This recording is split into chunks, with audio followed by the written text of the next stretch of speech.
Bismillahirrahmanirrahim. Assalamualaikum warahmatullahi wabarakatuh. Selamat datang kembali di Fakta Sejarah. Di kesempatan kali ini, kembali Fakta Sejarah akan membawakan kisah yang dituliskan oleh Restu Wira Atmaja berdasarkan kisah nyata. Penulis akan menyembunyikan seluruh identitas, baik dari nama tokoh, tempat, dan hal-hal yang berkaitan di dalam cerita ini atau kisah ini. Dan sebelum kita masuk ke selengkapnya, mari kita berdoa dulu. A'udzu bikalimatillah tammati. Bismillahirrahmanirrahim. Allahumma sholli ala sayyidina Muhammad. Ini dia selengkapnya.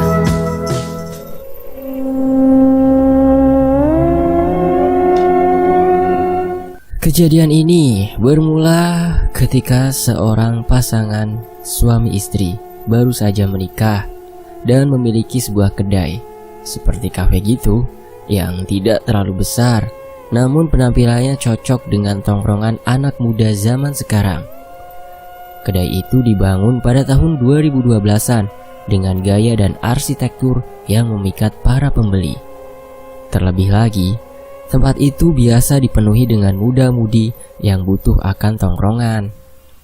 Namun, sampai tahun 2013, kedai itu tidak meraup keuntungan dan penghasilan yang diraihnya hanya bisa dirotasikan untuk menggaji karyawan dan membuat makanan-makanan serta minuman-minuman yang akan dijual belikan. Pemilik kedai itu bernama Surya dan Nabila. Pak Surya dan Nabila merupakan orang yang ulet dan pekerja keras. Hampir setiap hari, dia tak pernah absen untuk mengontrol kemajuan kedainya. Tiap hari Pak Surya dan Bu Nabila memikirkan kedai itu, bagaimana caranya laku keras dan disukai para pembeli. Akhirnya, mereka pun melakukan suatu perbuatan yang dilarang oleh agama dengan cara melakukan pesugihan. Pesugihan ini bersifat sangat privasi, sampai-sampai harus melakukan segala acara untuk mengulik kilas balik dari semua tata cara ritual yang dilakukan oleh Pak Surya dan Bu Nabila ini. Pak Surya bertanya kepada Bu Nabila, "Bu, kedai kita baru 1 tahun berdiri, namun pendapatan kita hanya dicukupkan dengan pengeluaran belanja dan menggaji para karyawan. Apa ibu punya usul untuk memajukan kedai ini?" Mereka berdua melihat jalanan yang ramai, namun tak ada satupun orang yang berkunjung ke kedai mereka. Bersebelahan dengan kedai Pak Surya dan Bu Nabila terdapat warung bakso yang banyak sekali pembelinya. Dari situlah mereka mulai merencanakan niat buruk mereka untuk mengalihkan semua para pembeli bakso yang ada di sebelah kedai mereka. Alih-alih, Bu Nabila mulai mencari-cari informasi mengenai para pembeli yang berkunjung ke warung bakso itu. Dan setelah Bu Nabila teliti dan tanyakan satu persatu para pembeli dengan menyamar sebagai orang yang membeli bakso di tempat itu, Bu Nabil terkejut mendengar penuturan salah satu pembeli yang mengatakan bahwa makan bakso di tempat itu dengan memakan bakso di rumah sangat berbeda. Katanya, jika makan bakso di tempat lebih enak dan nikmat, akan tetapi jika dibungkus, maka rasanya sangat berbeda dan hampir tak berasa nikmatnya. Bu Nabila pun melaporkan hal ini kepada suaminya dan berkata, "Pak, tahu kan warung bakso yang ramai itu? Katanya dia menggunakan pesugihan." Ucap Bu Nabila, "Jangan mengada-ada, Bu. Kalau iya nggak benar, yaitu jatuhnya fitnah." Ucap Pak Surya, "Benar, Pak," jawab Bu Nabila. Pak Surya hanya terdiam mendengar penuturan istrinya mengenai warung bakso yang dimaksud itu. "Pak, gimana kalau kita lakuin hal yang sama dengan pemilik bakso itu?" tanya Bu Nabila. "Maksud kamu ikut-ikutan melakukan pesugihan seperti warung bakso itu yang dilakukan?" tanya Pak Surya. "Iya, Pak. Wong persyaratannya mudah kok, Pak. Katanya harus menyembelih ayam cemani, lalu darahnya kita siramkan ke piring-piring atau tempat yang digunakan untuk membeli. Nggak harus melakukan persembahan-persembahan, Pak. Jelas Bu Nabila. Tapi kan itu musyrik, Bu. Pak, kalau terus-terusan begini, kedai kita akan kalah saing dengan warung bakso yang berada di tempat itu. Bapak mau kita bangkrut dan jadi gembel? Enggak kan? Tanya Bu Nabila. Pak Surya dipaksa untuk menuruti permintaan istrinya agar melakukan pesugihan. Emang pesugihan jenis apa, Bu? Tanya Pak Surya. Pesugihan pocong, Pak. Pocong, Bu, inget ya, kalau kita lakukan pesugihan itu, imbasnya bakal kena ke kita, Bu. Semuanya ndak gratis. Bu Nabila terdiam. Dia lalu meninggalkan Pak Surya di luar kedai. Pak Surya tak pernah punya pikiran bahwa untuk melariskan kedainya dengan melakukan pesugihan. Namun di lain sisi, dia juga membutuhkan banyak uang untuk membayar sewa kedai dan juga semua yang dibutuhkan agar kedai bisa tetap berjalan. Keesokan harinya, Bu Nabila tetap mengunjungi warung bakso tadi. Dia ingin lebih tahu dengan jelas tentang bagaimana para pembeli bisa berdatangan setiap waktunya di warung bakso tersebut. Akhirnya, dia membuat dua pilihan untuk meyakinkan hati suaminya, Pak Surya. Bu Nabila membeli bakso dengan 2 porsi. 1 porsi untuknya dimakan di tempat tersebut dan satunya lagi dia makan bareng suaminya di kedai miliknya. Tidak berbeda seperti para pembeli yang lain, Bu Nabila yang sangat menikmati bakso itu hingga dia lupa bahwa tujuannya datang ke warung tersebut adalah untuk meyakinkan suaminya bahwa warung itu menggunakan pesugihan pocong. Akhirnya, Bu Nabila memesan 1 porsi lagi untuk dia berikan kepada suaminya. Ketika berada di kedai, Bu Nabila menyiapkan bakso itu di hadapan suaminya. Coba makan, Pak, enak gak? Pak Surya pun mencicipi bakso tersebut. Namun, baru 1 bakso yang dia masukkan ke dalam mulutnya, Pak Surya merasa ada sesuatu yang hambar di bakso tersebut. Kok rasanya aneh ya, Bu? Kayak hambar gitu. Micin sama garamnya pas kan, Bu? Bu Nabila tersenyum. Dia pun menambahkan micin dan garam pada bakso tersebut. Coba, Pak, dicicipin lagi. Gimana rasanya? Pak Surya pun mencicipi lagi bakso yang telah ditambahkan bumbu penyedap seperti micin dan garam. Namun, rasanya tidak berubah sama sekali. Rasanya masih hambar dan tak berasa asin atau apapun. Kok sama, Bu? Tanya Pak Surya. Inilah perbedaan. Jika makanan di take away atau bawa pulang, rasanya berbeda. Karena si pocong hanya bisa memberikan penyedap rasa ketika berada di tempat itu juga, namun tidak bisa untuk dibawa pulang. Jelas Bu Nabila. Pak Surya memperhatikan semangkok bakso yang aneh rasanya itu. Dari bentuknya, bakso itu sama sekali dengan bakso lain, sama pada umumnya. Namun dengan membedakan hanya rasanya saja. Jika makan di warung bakso langsung, makanan terasa nikmat. Namun jika bakso itu dimakan di rumah, makanan itu rasanya hambar. Pak, aku punya kenalan tentang orang yang bisa memberikan kita pesugihan yang sama. Bahkan kita juga bisa mengalahkan warung bakso itu. Senyum Bu Nabila. Bu, apa kita ndak terlalu buru-buru untuk melakukan itu? Tanya Pak Surya dengan raut wajah memelas. Pak, kalau Bapak ndak mau lakuin itu, biar Ibu aja yang kerja. Kita lakukan ini karena terpaksa, Pak. Bulan ini kita ndak ada penghasilan sama sekali. Mau pakai apa kita untuk ngegaji para karyawan? Tanya Bu Nabila dengan nada sedikit meninggi.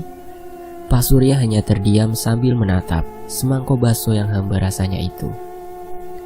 Ada di pikiran di benak Pak Surya untuk mengikuti saran istrinya. Namun, dia juga tak berhenti memikirkan resiko yang harus diterimanya jika hal buruk terjadi. Ya sudah, Bu, apaan kita pergi ke sana? Serius Pak? Jadi kita mau ke tempat itu? Tanya Bu Nabila. Iya Bu, asalkan jika persyaratannya tidak aneh-aneh, kita boleh ambil. Tapi jika persyaratannya ribet, Bapak tidak mau ambil, bahaya, jelas Pak Surya. Bu Nabila tersenyum. Lalu ia menuju dapur tempat para karyawan memasak makanan untuk para pelanggan. Mariono, nanti aku punya tugas untuk kamu seorang, senyum Bu Nabila. Siap Bu, jawab Mariono dengan gugup. Malam itu juga, Bu Nabila mengantarkan Pak Surya menuju tempat yang dimaksud. Tempatnya seorang cenayang. Sebutan bagi orang yang mampu berkomunikasi dengan makhluk halus dan melakukan transaksi khusus kepadanya. Ternyata, rumah seorang cenayang tidak sama dengan rumah seperti apa yang dipikirkan oleh Pak Surya sebelumnya. Rumah dari seorang cenayang seperti rumah biasa pada umumnya, tidak terlihat kumuh dan kotor seperti cenayang-cenayang yang pernah digambarkan oleh orang-orang.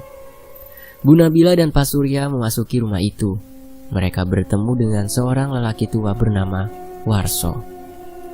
Bu Nabila yakin bahwa Pak Warso adalah cenayang yang dimaksud setelah dia melakukan banyak pencarian di balik suksesnya warung bakso tersebut.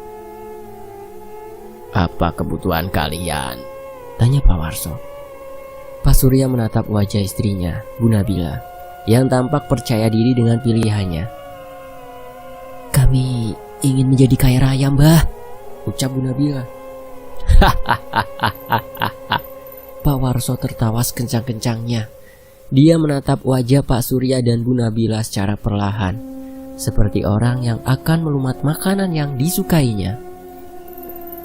Menjadi kaya raya tanpa merasakan kesusahan itu mustahil.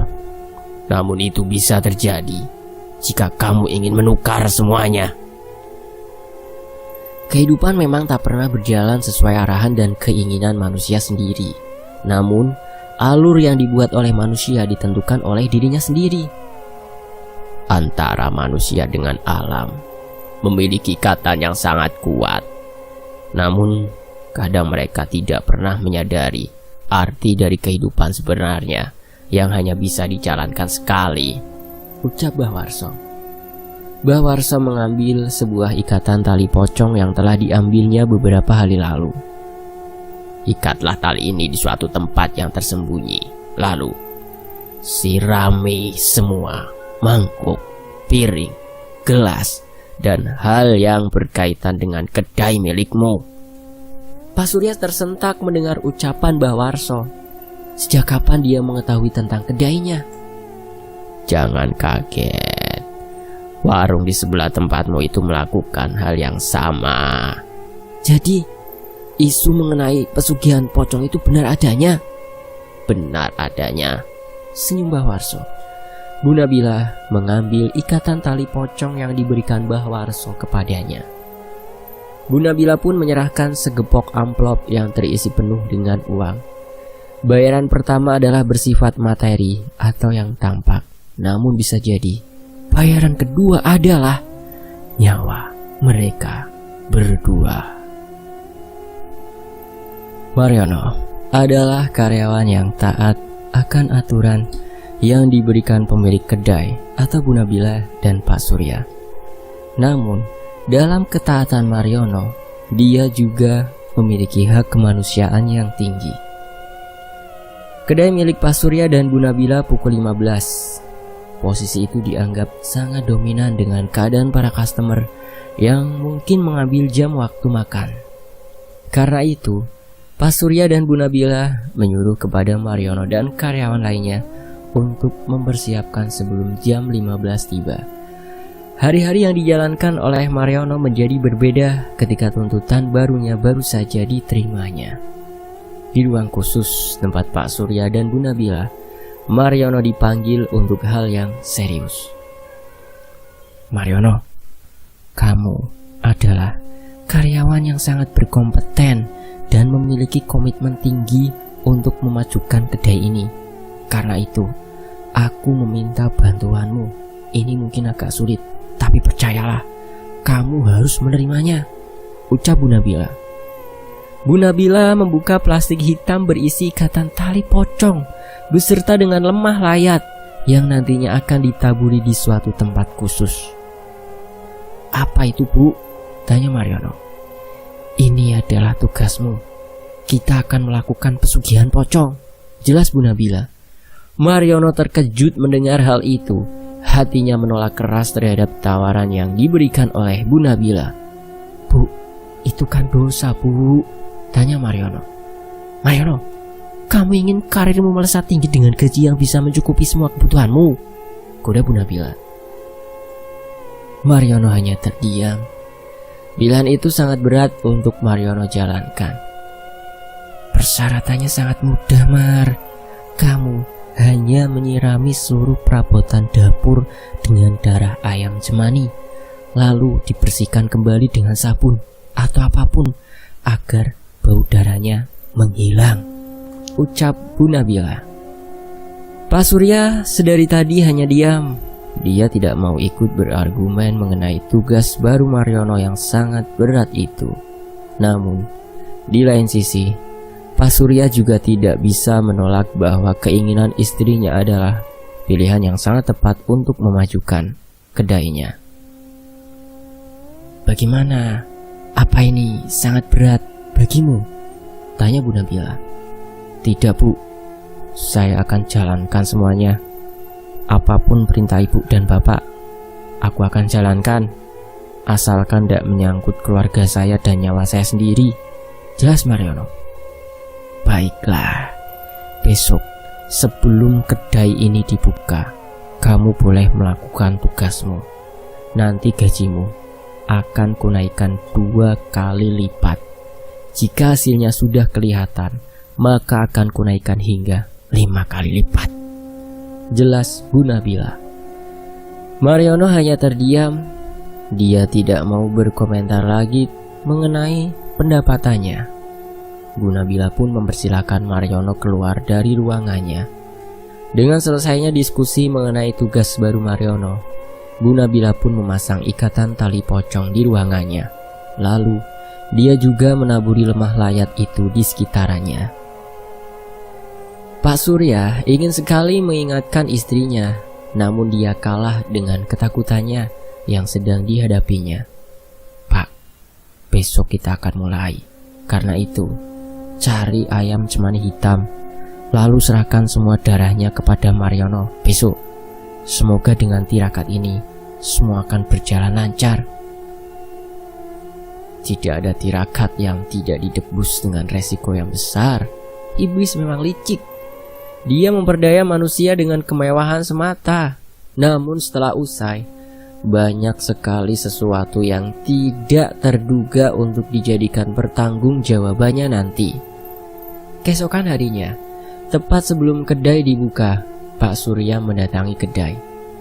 Kebetulan Mariono dan 2 karyawan lainnya, yaitu Indah dan Fahmi, mendiami kedai karena mereka berasal dari luar kota, sehingga kedai pun mempersiapkan mes khusus untuk mereka bertiga. Dan tujuan Pak Surya ke kedai sebelum kedai itu dibuka adalah untuk menyerahkan darah ayam cemani kepada Mariono. "No, bos datang," teriak Fahmi. "Hah, cepet banget," ucap Mariono. "Kok dia bisa bawa plastik hitam ya? Emang ada menu baru ya hari ini?" tanya Indah. "Plastik hitam?" Mariono mengingat sesuatu yang harus dikerjakan olehnya. "Kenapa, No?" tanya Fahmi. Oh, enggak apa-apa. "Gua duluan ya, ada tugas baru dari bos," jelas Mariono.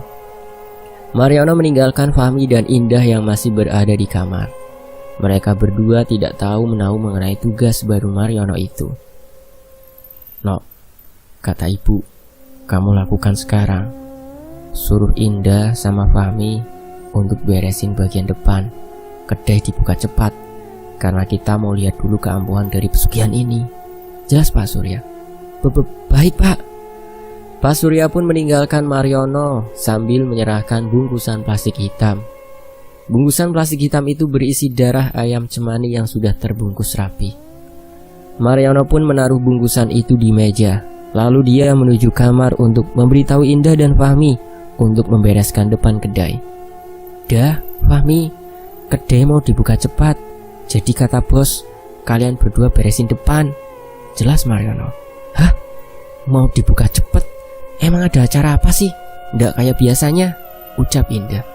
"Udah nurut saja," ucap Fahmi sambil bersiap-siap untuk membereskan depan kedai. Indah pun menuju kamarnya untuk mengganti baju. Kedai itu memiliki 3 kamar. 1 kamar untuk laki-laki, 1 untuk perempuan, dan 1 untuk ruangan khusus tempat Bu Nabila dan Pak Surya bila suatu hari menginap di kedai.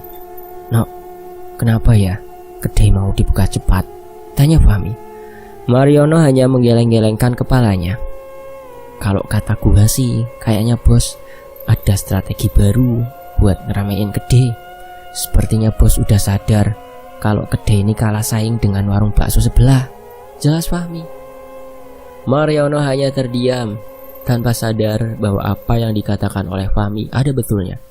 "Cepet sana beresin depan," ucap Mariono dengan tegas. "Kok lu gitu? Kenapa emangnya?" tanya Fahmi. "Gua ada tugas baru, makanya gua kudu cepet-cepet kerjain," jelas Mariono. "Tugas apaan emang? Nanya mulu." "Gua ndak ngerjain tugas nih gara-gara lu nanya mulu," ucap Mariono. Iya, oke, gua kerjain tugas gua bareng Indah," jelas Fahmi. Fahmi langsung ke kamar Indah. "Siap belum dah?" tanya Fahmi. "Yuk berangkat," jelas Indah. Mereka berdua segera menuju depan kedai untuk mempersiapkan pembukaan kedai yang dirasa sangat cepat. Mariono langsung menuju ke arah dapur dan segera membawa seluruh perabotan dapur. Dia mengumpulkan menjadi 1. Mariono membaginya menjadi 2 tempat. 1 untuk perabotan dapur, 1 untuk gelas-gelas dan piring. Setelah selesai, dia pun membuka bungkusan plastik hitam itu dan menumpahkannya di sebuah wadah. "Apapun yang terjadi, aku ndak ingin terlibat terlalu jauh dalam masalah ini," ucap Mariono sambil menumpahkan darah ayam cemani ke 2 ember besar berisi perabotan dapur dan piring-piring serta gelas dan berbagai macam alat-alat untuk makan dan minum customer kedai. Setelah usai, dia pun menyalakan air keran. Gumpalan darah merah yang membasahi semua peralatan di 2 ember besar itu berubah menjadi kolam merah yang berbau amis. Mariono merendam alat-alat itu hingga 5 menit.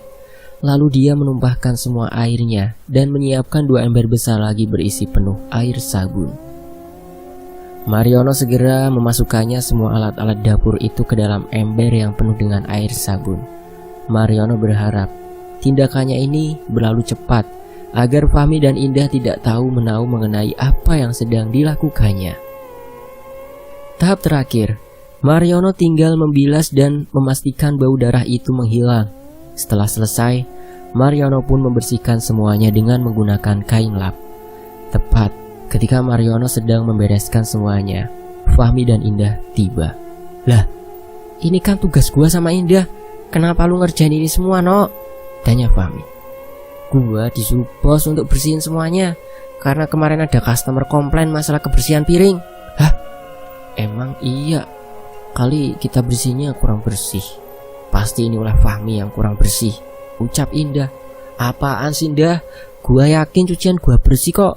Buktinya gua sampai bilas berkali-kali," sanggal Fahmi. Udah, kalian siap-siap aja karena bentar lagi bos datang."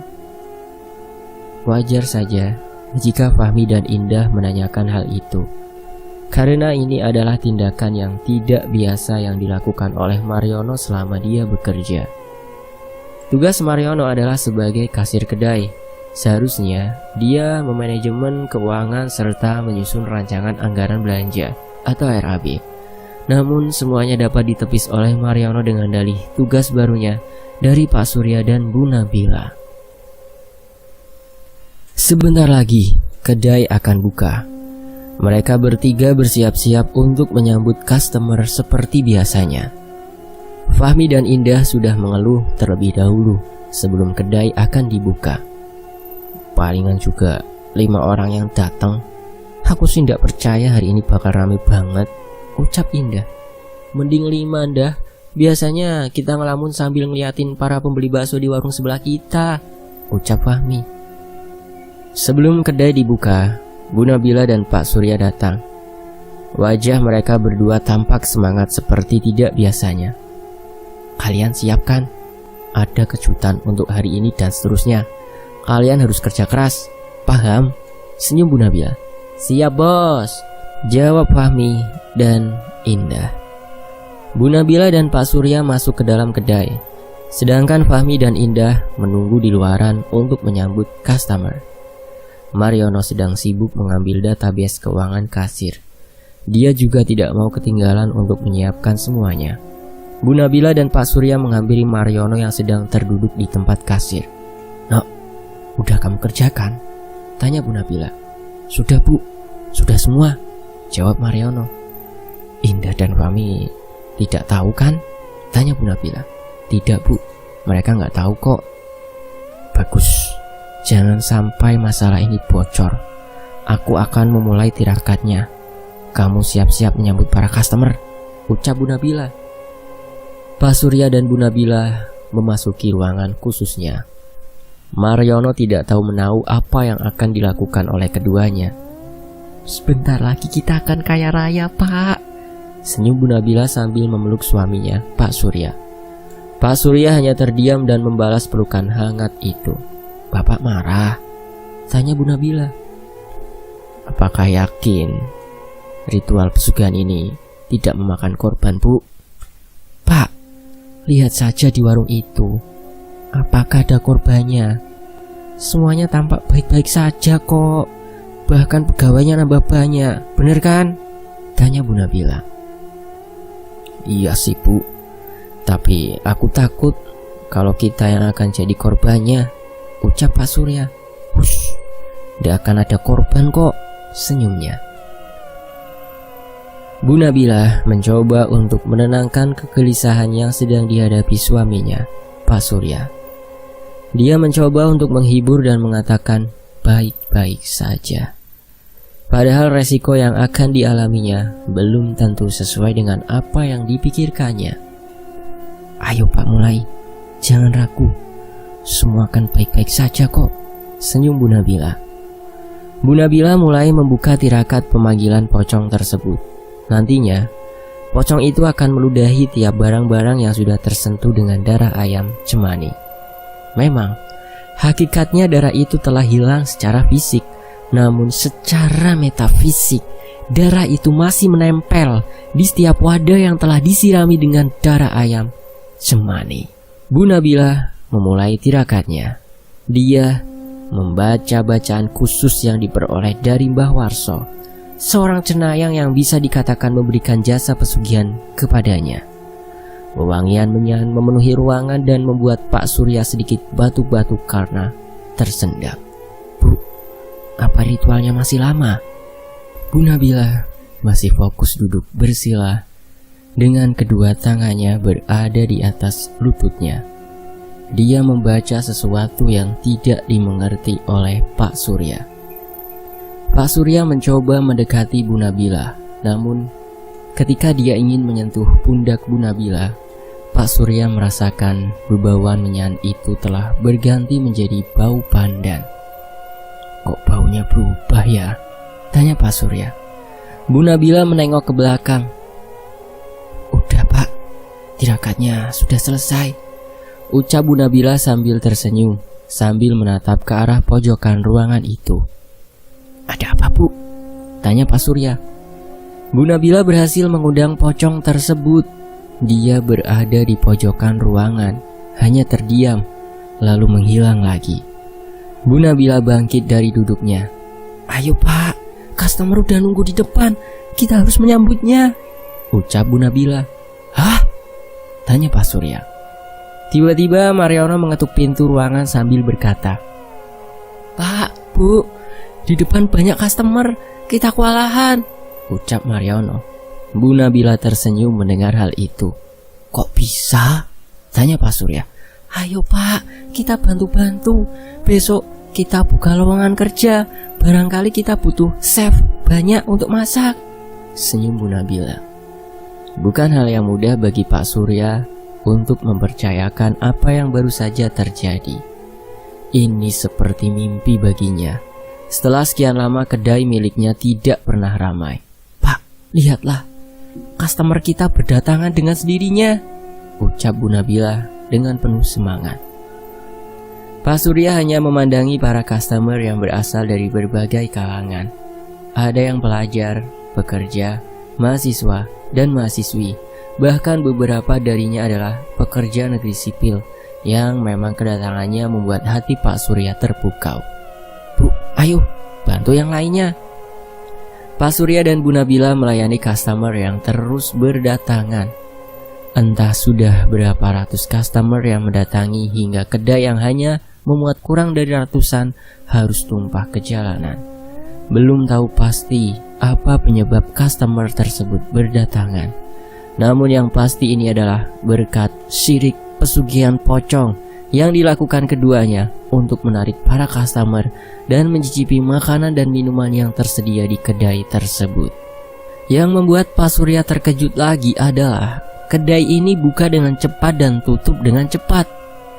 Tidak sampai 5 jam, seluruh pasokan makanan di dapur telah habis. Begitu juga dengan semua minuman.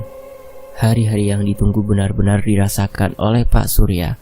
Atmosfer positif dari para customer yang mengatakan bahwa makanan dan minuman tempatnya sangatlah lezat dan nikmat.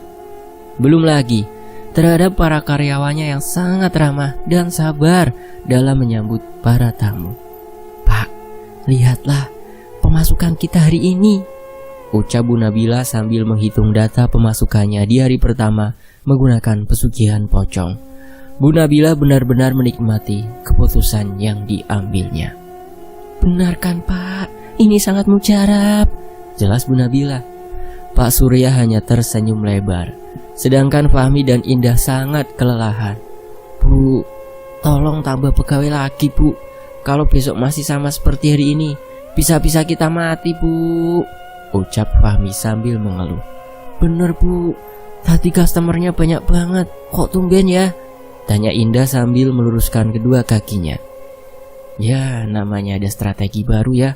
Pasti ada suatu perubahan yang gak bisa dinalar oleh pikiran," jelas Fahmi. "Nanti besok kita cari 2 pegawai baru lagi ya.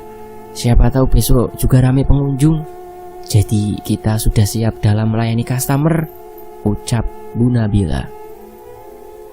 Namun sedari tadi Mariono hanya terdiam. Dia tahu bahwa semua ini karena pesugihan.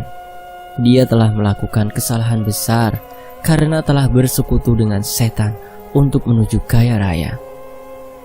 Lagi-lagi, Pak Surya masih penasaran akan bagaimana pesugihan itu bekerja. Bukannya dia ingin mencari tahu, namun sesuatu yang di luar nalar kadang membuat pertanyaan dalam dirinya sendiri.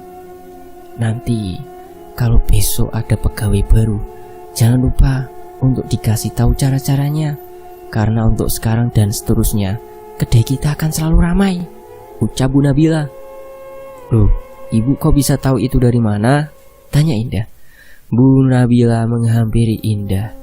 "Kedai kita akan maju."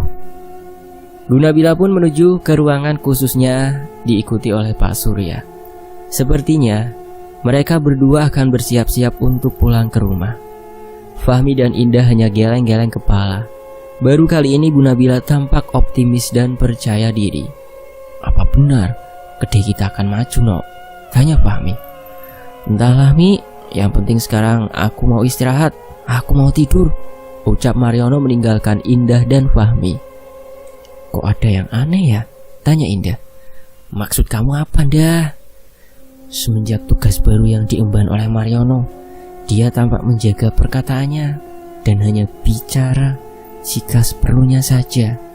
"Apa tugas baru yang diemban Mariono cukup sulit ya?" tanya Indah. Fahmi mengangguk, membenarkan perkataan yang baru saja Indah katakan. Lalu ditambah lagi, Bu Nabila yang sangat percaya diri bahwa besok dan seterusnya kedai akan ramai. "Apa ini ndak aneh, Mi? Kedai kita biasanya ramai kalau ada diskonan saja kan?" tanya Indah. "Iya, Ndah. Menurutku Mariono menyimpan sesuatu.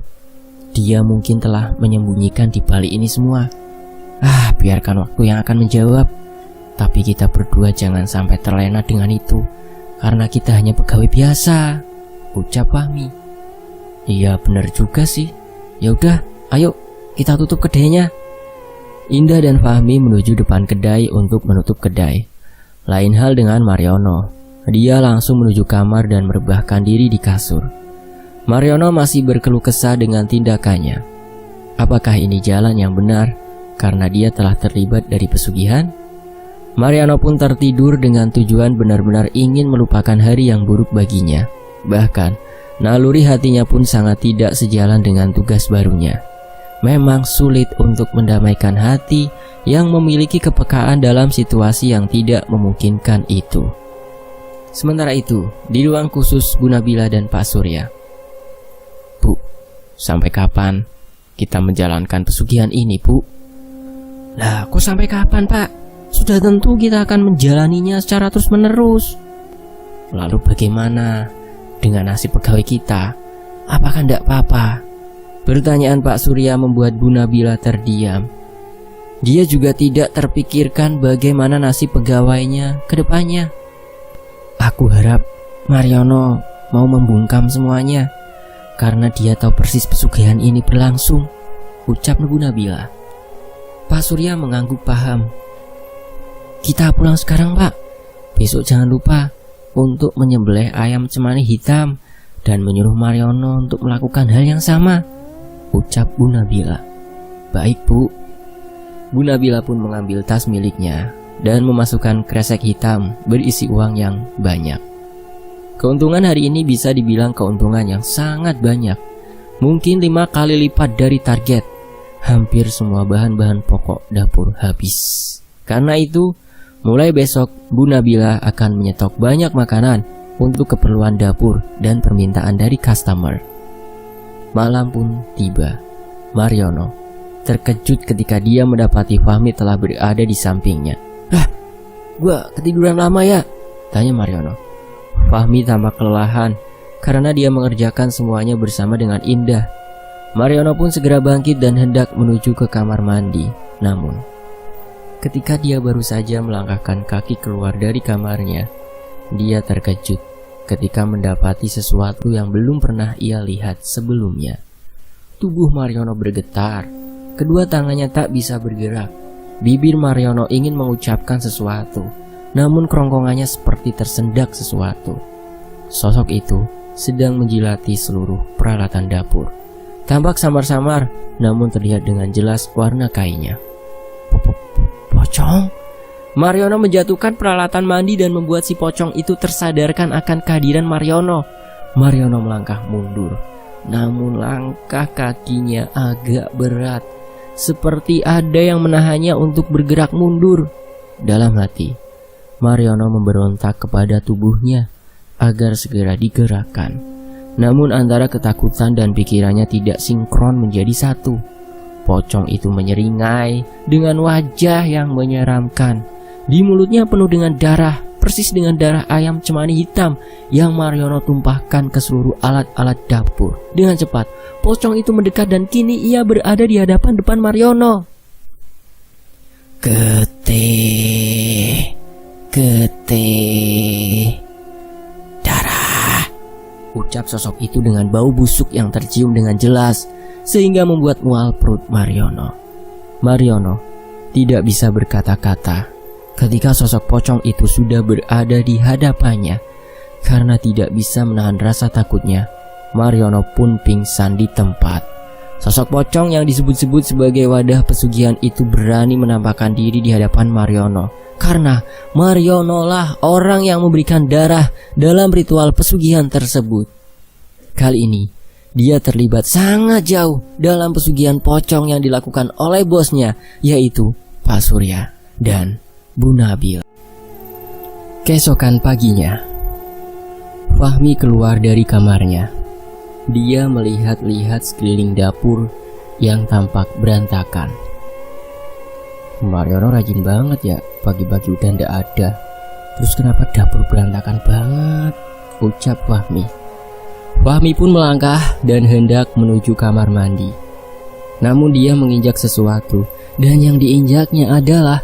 "Mariono, kok kamu ada di luar sih?" tanya Fahmi. "Gila, badannya panas banget." Dah, Indah, sini dah," teriak Fahmi.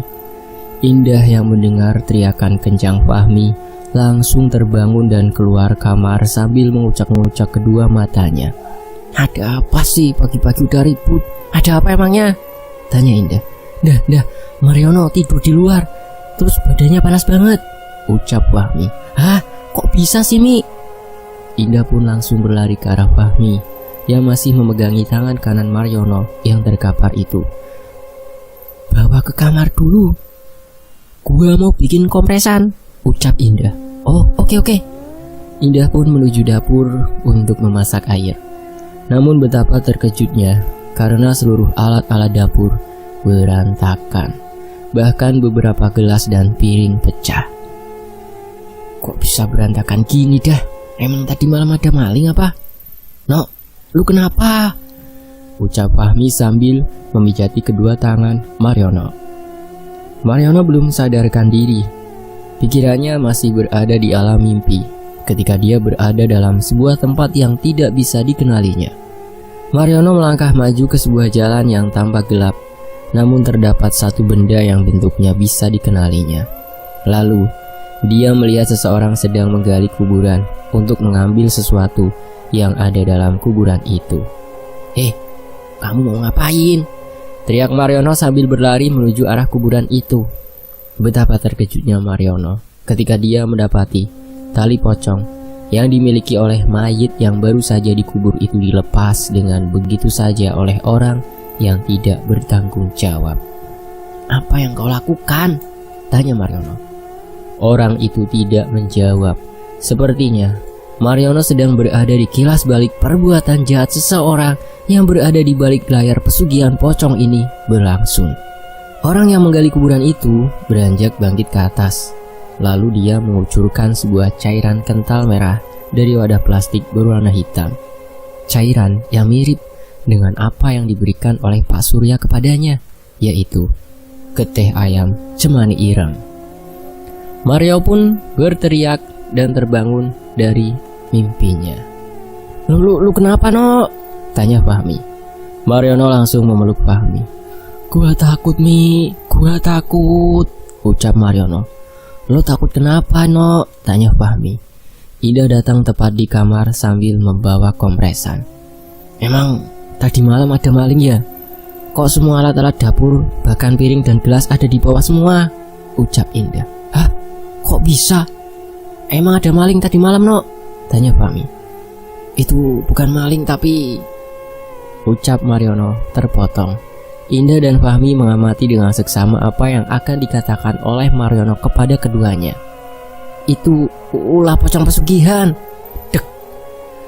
Raut wajah Indah dan Fahmi berubah dengan cepat. "No, jadi kemarin customer rame karena..."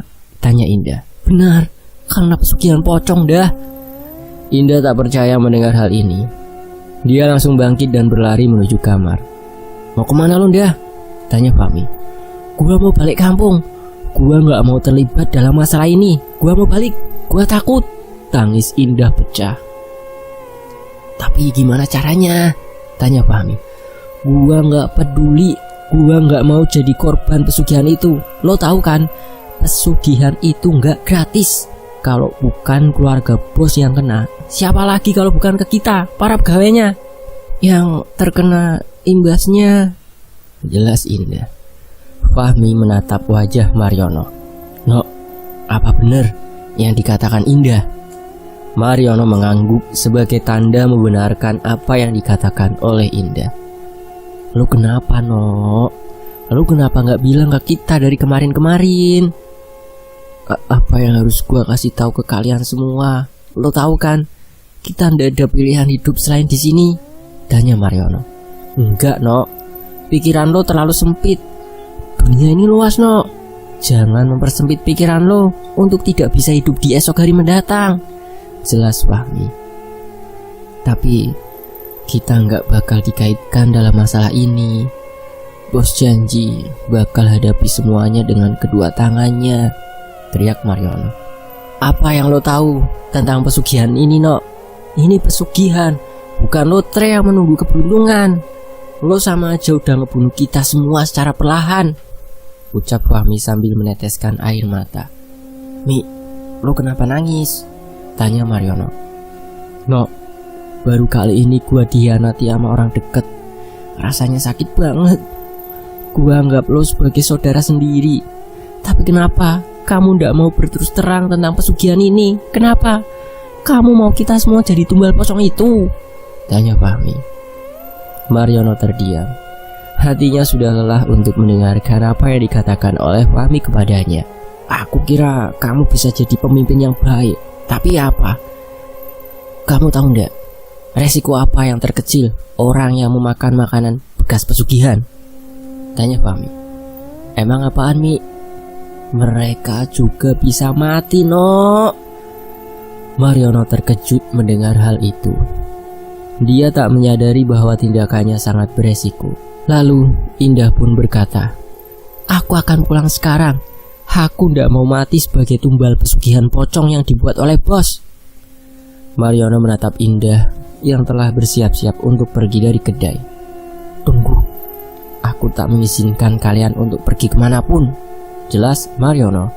Fahmi langsung menyerang Mariono yang bersikap seolah-olah tindakannya dapat dimengerti olehnya dan juga Indah. Kau mau membunuh kita semua, ha?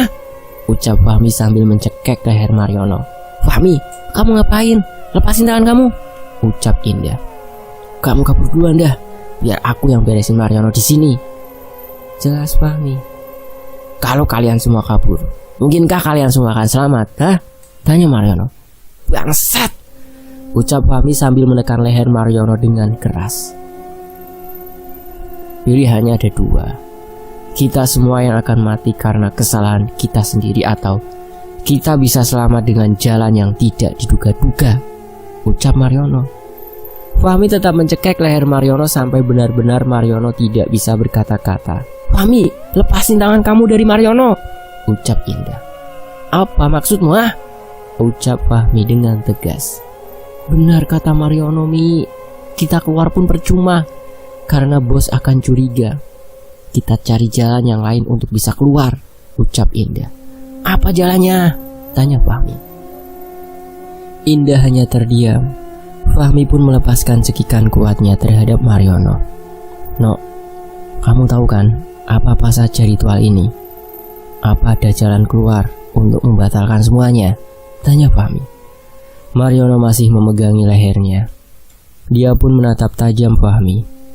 Pesugihan hanya akan berhenti jika tuannya mati. Jadi, maksud kamu kita harus membunuh Bu Nabila sebagai tuan dari pesugihan ini? Tanya Indah. Mariono segera bangkit. Dia berjalan melewati Fahmi dan Indah.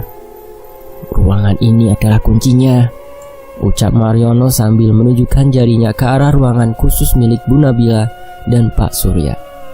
Kenapa dengan ruangan itu, No? Tanya Fahmi. Aku tadi barusan mimpi bahwa ada seseorang yang mengambil ikatan pocong. Mungkin itu adalah dalang dari pesugihan ini terjadi. Kita akan membakar tali pocong itu atau membuangnya jauh-jauh dari tempat ini, ucap Mariono. Orang yang dimaksud dalam mimpi Mariono adalah Mbah Warso, orang yang berjasa dalam melaksanakan pesugihan dan membuat perjanjian dengan pocong tersebut. Tapi bagaimana jika Pak Surya dan Bu Nabila tahu? Tanya Indah. Kita hanya berdiskusi dengan Pak Surya, jelas Mariono. Tiba-tiba suara Pak Surya memecah belahkan diskusi ketiganya mengenai pesugihan pocong dan bagaimana caranya agar bisa selamat dari jeratan serta rongrongan ketakutan itu. No, kok banyak gelas dan piring pecah? Emang semalam ada kucing ya? Tanya Pak Surya dari kejauhan. Dah, cepetan masuk kamar sebelum Pak Surya datang kemari, ucap Fahmi. Indah langsung berlari ke kamarnya dan langsung meletakkan barang-barangnya.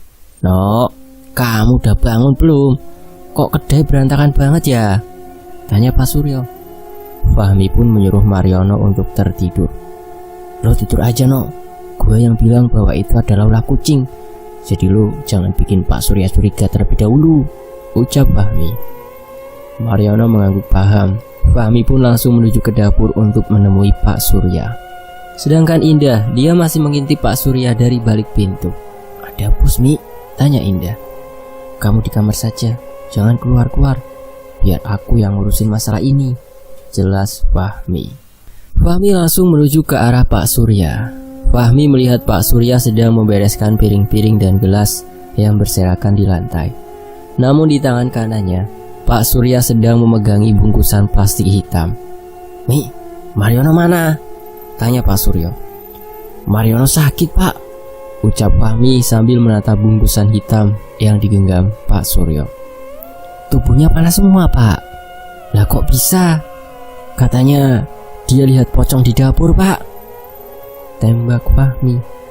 Pak Surya langsung terkejut. Fahmi sengaja menembaknya langsung dengan kata-kata itu, dengan tujuan supaya Pak Surya mampu diajak diskusi lebih jauh mengenai keselamatan para pegawainya. Sekarang di mana Mariono? Tanya Pak Surya. Dia sedang di kamar, Pak. Katanya dia juga mau izin resign. Begitu juga Indah dan saya. Kami ingin semua izin resign, ujar Fahmi. Pak Surya langsung meletakkan bungkusan hitam itu, langsung mengangkat kerah baju Fahmi hingga tubuhnya terangkat. Apa maksud kalian melakukan ini? Loh, apa maksud Bapak ngelakuin ini semua? Apa Bapak mau buat kami semua mati karena pesugihan yang Bapak lakukan? Kedai Bapak ingin maju, tapi kenapa caranya salah, Pak? Tanpa sadar, Bapak telah menjerumuskan kita semua kepada kegelapan hitam, ucap Fahmi. Pak Surya hanya terdiam. Dia pun melepaskan kerah baju Fahmi dan membalikkan badan. Memang benar, kami melakukan pesugihan. Itu permintaan Bu Nabila. Aku tidak ingin terlibat jauh akan masalah itu. Namun yang pasti kalian tidak akan terlibat, karena yang bertanggung jawab dalam masalah ini adalah Bu Nabila sendiri, jelas Pak Surya sambil membawa bungkusan hitam yang berisi darah ayam cemani hitam. Lalu bagaimana nasib kita, Pak? Tanya Fahmi. Tinggallah 1 hari lagi di sini. Jika keadaannya memburuk, kalian boleh resign. Keputusan kalian resign ada di tanganku, ucap Pak Surya. Pak Surya pun meninggalkan Fahmi. Dia tampak kecewa dengan seluruh pemaparan yang diberikan oleh Fahmi terkait masalah kedai yang terus memburuk. Fahmi kembali ke kamar. Di sana, Mariono masih menggigil kedinginan. Dia masih belum bisa melupakan sosok pocong itu ketika meminta darah ayam cemani hitam. Bos, liburin kedai, jadi kita bisa istirahat. Selagi istirahat kita selesaikan masalah ini, ucap Fahmi. Kamu bilang apa aja ke bos? Tanya Mariono. Aku bilang, no, kalau kamu sakit, terus kita semua mau berhenti dari kerjaan ini. Bos ngasih 1 hari kepada kita untuk nyelesain masalahnya sendiri. Gimana menurut kamu? Tanya Fahmi. Indah mendatangi kamar Mariono. Bos sudah balik, Mi? Tanya Indah. Iya, kedai kita libur dulu. Sini, kita bahas rencana kita malam ini, ucap Fahmi. Apa rencana kita malam ini? Tanya Indah. No, di ruangan itu ada apa saja? Di sana ada ikatan tali pocong, Mi, dan lemah layat yang ditaburi. Namun aku tidak berani masuk ke sana. Aku kira itu tempat bersemayamnya pocong itu, ucap Mariono. Hah? Jadi tempat ini udah ditempatin sama si pocong itu? Kenapa kamu baru ngomong sekarang? Tanya Indah. Dah, tugas kamu ngumpulin semua alat-alat dapur jadi satu, lalu buang jauh-jauh dari sini, ucap Fahmi. Kamu serius? Iya, aku serius. Kita harus kabur dari sini sebelum keadaannya memuncak, ucap Fahmi. Namun selama tuan dari pesugihan itu belum menghentikan pesugihannya, maka itu akan percuma, jelas Mariono. Lalu apa, no? Tanya Fahmi. Kita bakar ikatan tali pocong itu, lalu kita kabur dari sini. Aku gak mau kalian semua kena teror dari pocong itu, jelas Mariono. Prioritas kita adalah kabur dari sini dengan hidup-hidup. Urusan kita selamat atau tidak, aku yakin selama di hati kita iman kepada Tuhan, semuanya akan beres, jelas Fahmi. Di sisi lain, di suatu tempat sebuah rumah besar. Pak, kok cepet banget pulangnya? Tanya Bu Nabila sambil menghitung uang-uang hasil dari keuntungan penjualan makanan dan minuman di kedai miliknya. Pak Surya datang sambil membawa bungkusan hitam yang seharusnya digunakan untuk menyirami seluruh alat-alat dapur. Kok bungkusannya masih ada, Pak? Mereka semua ingin resign dari kedai. Resign? Kenapa? Tanya Bu Nabila yang terkejut mendengar itu. Dia meletakkan uang-uang itu kembali di dalam kotak. Mariono diteror oleh pocong itu. Diteror? Karena diteror jadi mereka tidak mau kerja lagi. Apa gaji yang akan kita berikan belum cukup untuk menjalankan tugas mudah ini?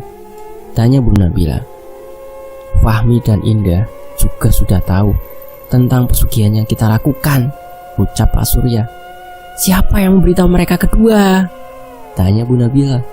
Entahlah, yang pasti kita juga tidak mempunyai hak untuk mengekang mereka, jelas Pak Surya. Pak, apa Bapak gila? Jika kita melepaskan mereka, lalu mereka memberitahu mengenai pesugihan ini kepada orang banyak, kedai kita akan ditutup dengan paksa dan kita akan dijebloskan di dalam penjara, jelas Bu Nabila. Tapi Bu, bagaimana solusinya? Kita harus menghentikan pesugihan ini. Kita lebih baik hidup sederhana tanpa memandang gengsi. Ini akibat ibu yang selalu iri dengan pencapaian orang lain, ucap Pak Surya. Bu Nabila terdiam. Matanya melotot ke arah Pak Surya dengan tatapan yang mengerikan. Antarlah aku ke Mbah Warso sekarang, ucap Bu Nabila. Mau apa ke sana?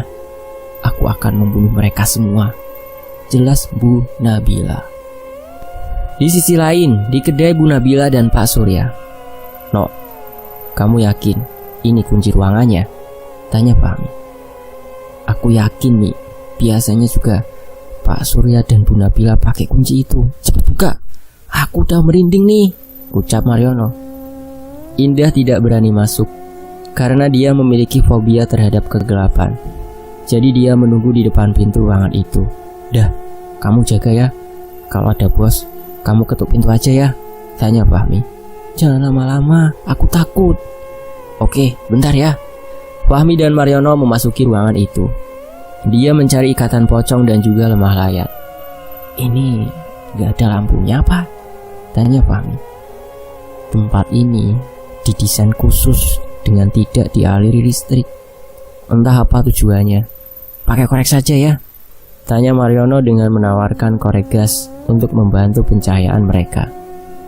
Disinilah teror itu dimulai. Kaki Indah mulai merasakan gatal-gatal. Dia tidak sanggup untuk berdiri lebih lama lagi. Lama banget sih ngambil tali pocong brengsek itu. Gatal banget nih kaki, ucap Indah. Di pojokan dapur, Indah melihat sesuatu sedang berdiri menghadapnya. Indah pun memperhatikan dengan seksama. Woi, siapa? Tanya Indah.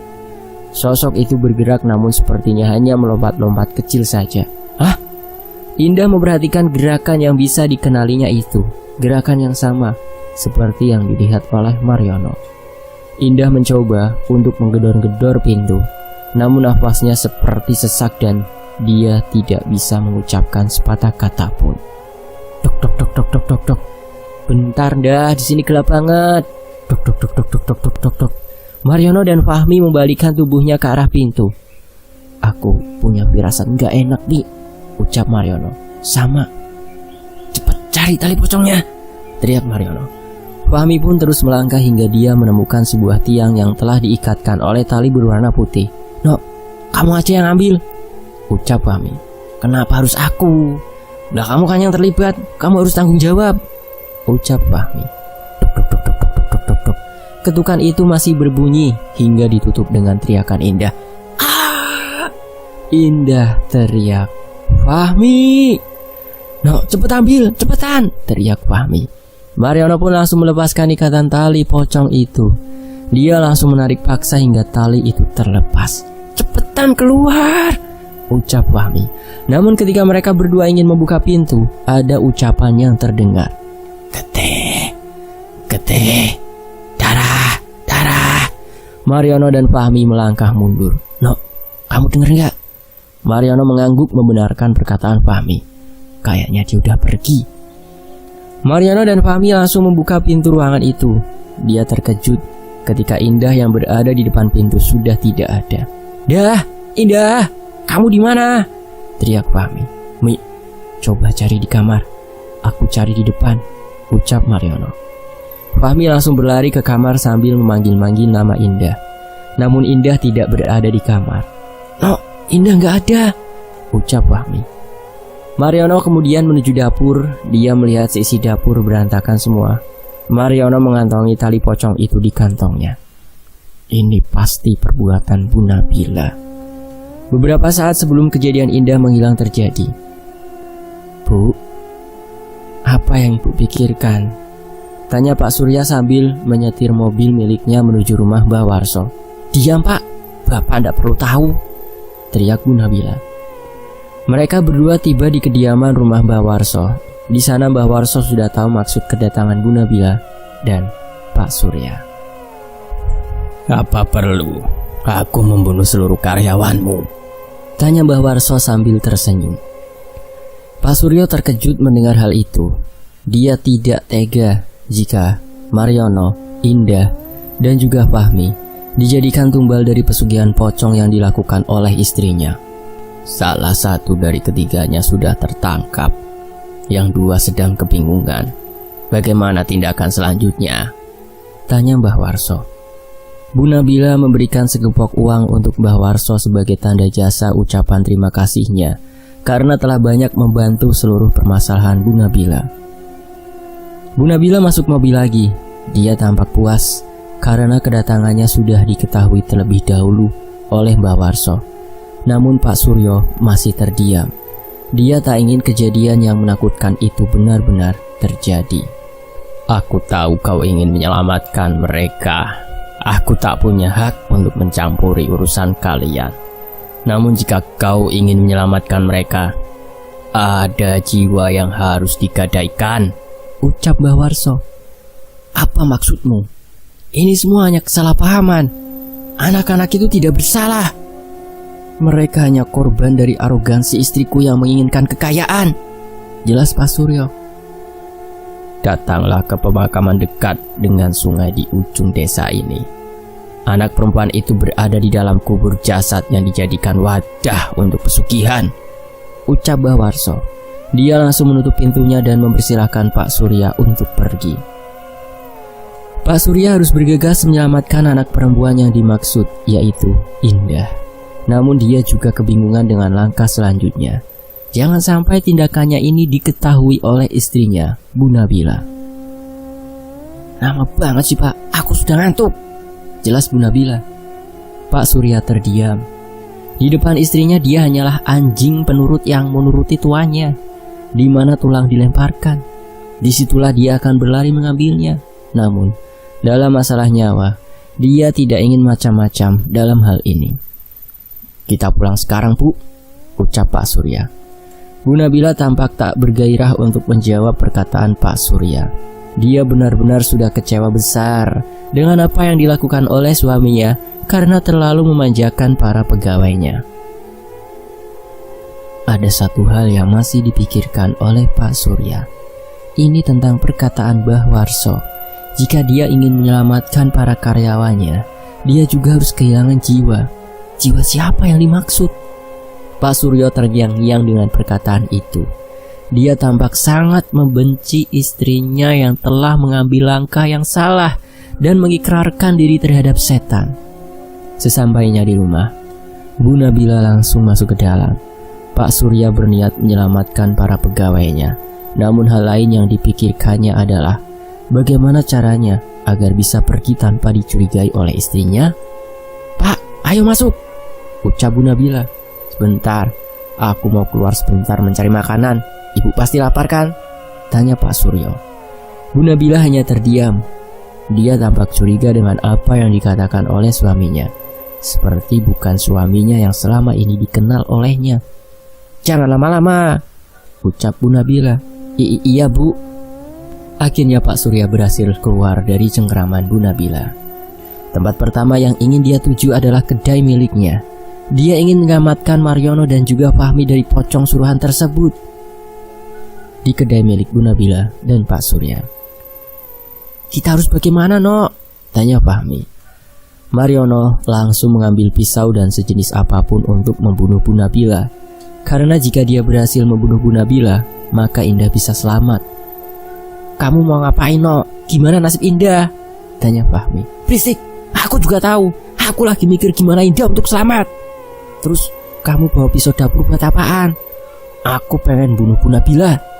Tiba-tiba suara klakson mobil datang tepat di depan kedai. "Nok, itu mobil bos.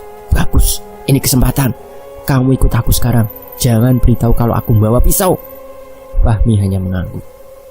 "Jalan seperti biasa, sambut bos seperti biasa. Jangan terlihat seperti orang panik, paham?" ucap Mariono. Iya, Nok." Fahmi dan Mariono bergegas menuju depan kedai. Pak Surya langsung membuka pintu mobilnya dan berlari menuju kedai. Namun saat dia ingin berlari, Fahmi menghampirinya. Mereka bertiga bertemu di waktu dan keadaan yang tepat. "Nok, Mi, Indah mana?" tanya Pak Surya. "Indah? Ada kok Pak, lagi tidur," ucap Mariono. "Kamu udah sembuh, Nok?" tanya Pak Surya. "Udah, Pak. Bapak nyariin Indah mau apa?" "Aku pengen bertemu Indah. Dia ada di kamar kan?" tanya Pak Surya. Fahmi dan Mariono mengangguk. Pak Surya pun bergegas menuju kamar. Namun ketika dia melewati Mariono dan Fahmi dari belakang, tangan Fahmi telah dulu mengunci leher Pak Surya. "Indah hilang dibawa kabur pocong bangsat itu. Ini semualah Bu Nabila. Ya kan, Pak?" tanya Mariono. Nok, udah, Nok. Kamu mau ngapain?" tanya Fahmi. "Diam kamu, anjing. Manusia kayak gini harus dibasmi. Coba kalau Bapak gagalin pesugihan itu, pasti Indah sekarang masih bersama kami," ucap Mariono sambil mengarahkan pisaunya ke arah leher Pak Surya. "Jika Bapak memberontak, aku tidak segan-segan membunuh Bapak sekarang."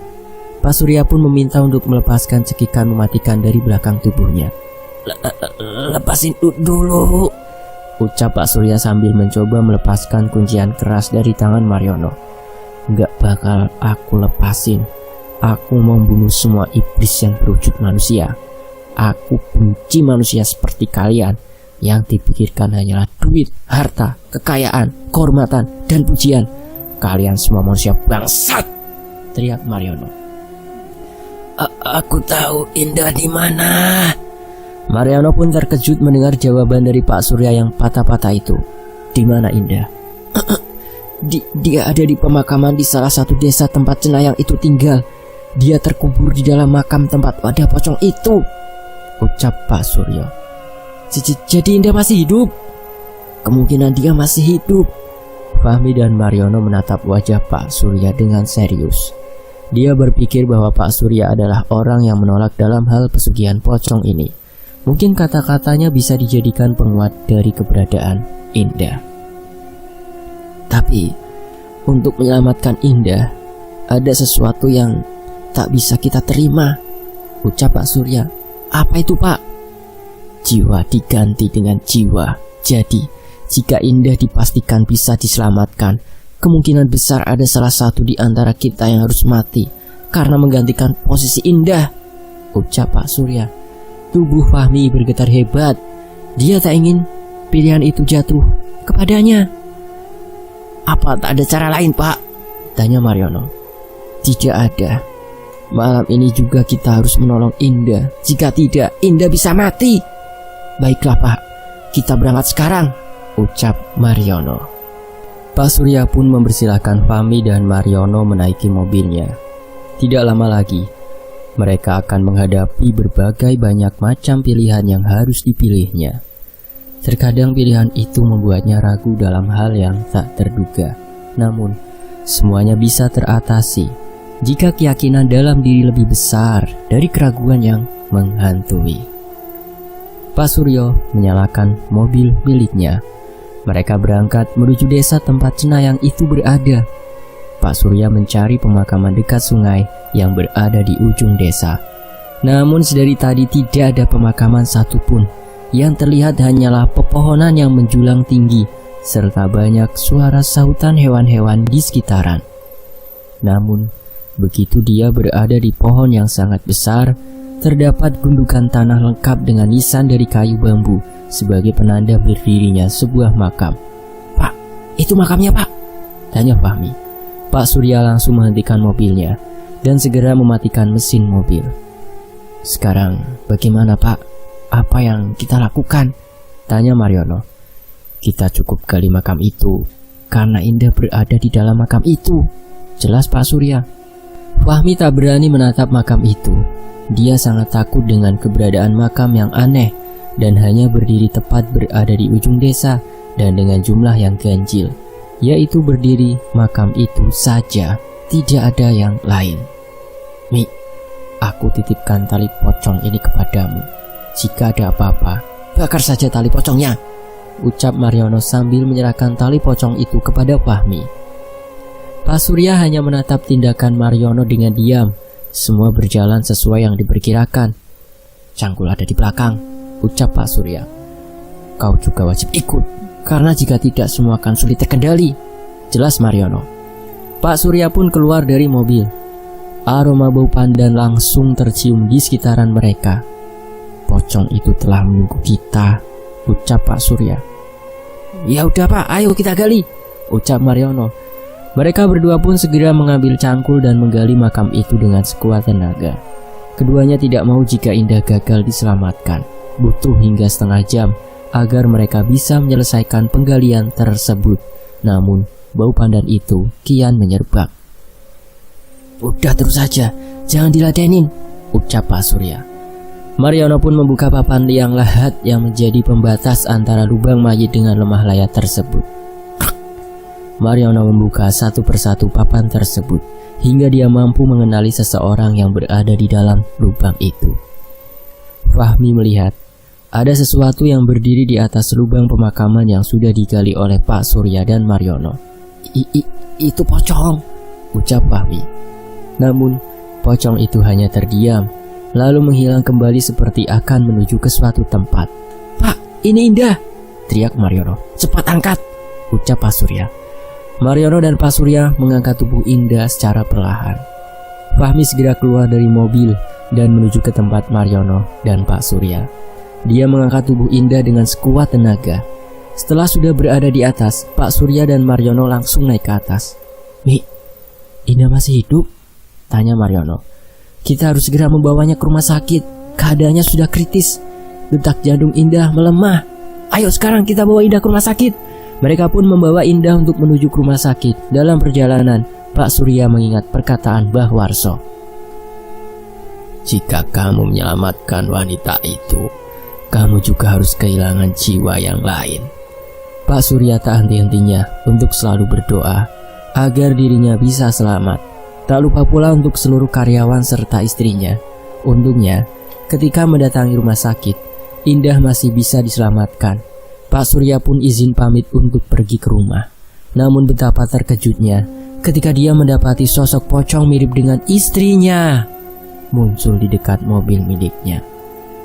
"Mah," ucap Pak Surya. Lalu sosok itu menghilang. Pak Surya pun langsung masuk ke dalam mobil dan menuju ke rumahnya untuk memastikan keberadaan istrinya. Namun, begitu dia sampai di rumah, betapa terkejutnya Pak Surya menyaksikan jasad istrinya terjatuh dari lantai 2 rumahnya dengan darah yang berserakan di sekitarnya. Malam itu menjadi malam kelabu bagi Pak Surya dan juga lainnya. Kematian Bu Nabila masih dalam teka-teki. Sebagian mengatakan Bu Nabila didorong oleh sesuatu, atau bahkan Bu Nabila sengaja dirasuki oleh pocong itu untuk dijadikan wadah selanjutnya. Dan kisah ini sangat terkenal di salah satu tempat. Bahkan kabarnya, setelah kematian Bu Nabila, banyak warga yang percaya bahwa arwah Bu Nabila menjadi gentayangan. Selamatnya Indah dan yang lainnya memberikan jawaban dari hasil kinerja kerasnya. Indah, Fahmi, dan Mariono pun pulang ke kampungnya masing-masing, sedangkan kedai Pak Surya dijual. Dan kisah ini selesai. Terima kasih buat teman-teman yang sudah menyimak kisah ini. Wassalamualaikum warahmatullahi wabarakatuh.